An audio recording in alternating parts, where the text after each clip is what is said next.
This is Mean Machines, the show that brings you the biggest, strongest and fastest machines around. We're taking our challenges to a whole new level. We're pitting continent against continent in the ultimate transatlantic challenge. It's a battle of the superpowers as mighty machines from North America roll out against beasts from Europe. We'll push them to the max in a series of definitive head-to-head tests. At the end of the day, we'll know which challenger is the ultimate Mean Machine. Today, it's two legendary four-wheel drive vehicles, Jeep and Land Rover. The Jeep Commander. The first Jeeps were designed for the American military during World War II. It's built for drivers who like to work hard and play harder. Today, it's up against the Land Rover LR3. Built by British civilians in 1947, Land Rovers have reached every corner of the British Empire. Today, these cars are favourites with school-run mums. But now, we're taking these machines back to their native habitat. Off-road conditions for off-road machines. We're in the Canadian backwoods of Northern Ontario. A perfect spot to put these 4x4s through 5 Mean Machine challenges. A chance to race, crush, stumble, pull, and slide their way to victory and defeat. These four-wheel drive explorers rely on torque, suspension, ground clearance and wheel articulation, and we're going to test them all. Meet Team Jeep, driver Dan Head and off-roader Paul Adair. And Team Land Rover, overland adventurer Victor Biro and driver John Cousins. Land Rover owners tend to be professionals, free thinkers, outside-of-the-box thinkers. It maintains a certain level of exclusivity, prestige. Well, Jeep, I mean, it's the pioneers in this business, right back, from the Willies and the World Wars. So they've been at it the longest. They make a great product. What's not to like? Our first challenge is a time trial. A race up a mountain over stumps, mud, and unforgiving bedrock. I think it's a good course to exhibit the capabilities of the truck and the weaknesses we'll find in the Jeep. It's going to be a test of the engineering. We'll see what some North American stuff will do up against the British stuff. We'll see how this runs. Sounds like side wager time. Before the race begins, Jeep driver Dan sets his vehicle for Quadra Drive 2. With this setup, it tends to help you pull around the rocks, and then if you get into a wheel slip, it'll transfer it over and hopefully just bring you around it and get you through. It's four-wheel drive with enhanced traction. Start your engines.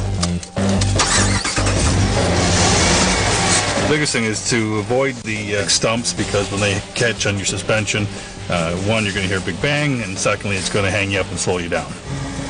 3, 2, 1, and start. Getting over that first stump there? Yeah. Look at him go. That's one thing no Land Rover has. That up the hill. Here we go.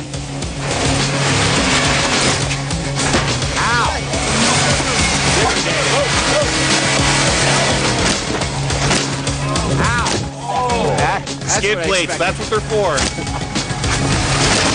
It's all good. That was loud. It is huge. Hey, he needs skid plates. He hasn't got the ground clearance. Oh, damn. That crunching sound is the Jeep's bottom scraping along bedrock. On a normal car, it could rip out an axle or a fuel tank. Excellent, dog. Excellent job. I think we got him, Dan. I think we got him, buddy. I think we got him. That was fun. Yeah, I know. They were worried about those little bangs, and that's a skid plate. That's what it's for. Skid plates are a Jeep's armour. Solid plates of steel that line the bottom of the vehicle, protecting its transmission from sharp rocks and logs. A critical second skin, but they make a nasty sound when they hit solid rock. Ow! They're nothing but good bangs. Now, it's time to see if these high-tech settings will help the Land Rover beat Jeep in a race up the mountain. It really is amazing how much the vehicle does now. The control system's really smooth and sweet. And we're taking mud and ruts versus sand or rock crawl. Gives us a little more wheel spin, but I'm looking for the acceleration. And all looking forward to fun. 3, 2, 1, go! Yeah, a lot of slip there. You didn't control that well. seems to be a lot faster through there. He's quicker. I think he's going to clean your clock.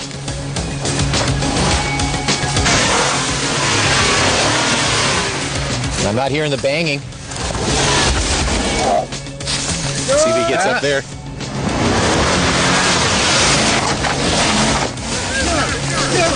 Oh yeah, mud flap falling off. And no bang. Well done, my friend. Had time to stop for tea. Yes, yeah, that's right. 39 opposed to 54. I think that watching the Jeep, she bounced a lot. And when he came up over the top of the hill, wheels came off the ground. We didn't get the same kind of bounce out of the Land Rover with the air suspension. The airbags are inside canisters, so when they're under pressure, they don't squish as much as a coil spring or a shock does. And she came through. Air suspension and traction control have kept the Land Rover's tyres on the ground more often. Keeping rubber on the mud is what it's all about when you're racing up a mountain. At the end of the first challenge, the British Land Rover takes the lead with a score of 1-0.